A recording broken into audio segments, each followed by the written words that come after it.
C'est une énigme qui a passionné des générations de scientifiques.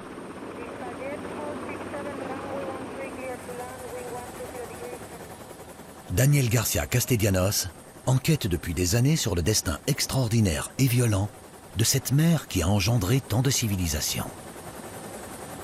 Vous voyez, le rocher de Gibraltar à gauche? Le chercheur est convaincu que le détroit de Gibraltar est une des clés de l'histoire mouvementée de la Méditerranée.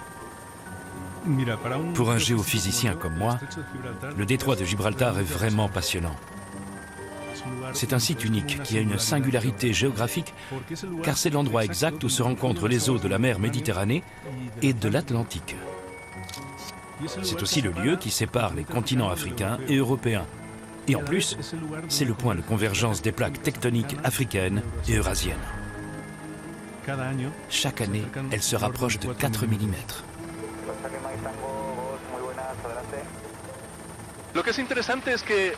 Ce qui est intéressant, c'est que les structures géologiques, le type de roche qu'il y a à Djebel Moussa et au rocher de Gibraltar sont identiques.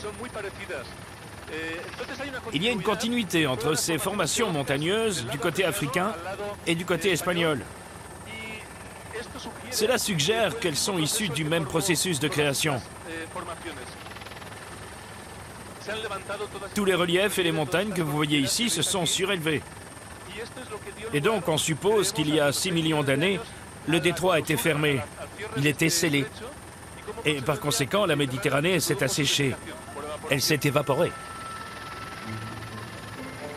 À une période lointaine, bien avant que les Aurignaciens ne peignent des éruptions volcaniques sur les parois de la grotte Chauvet, le verrou de Gibraltar s'est fermé.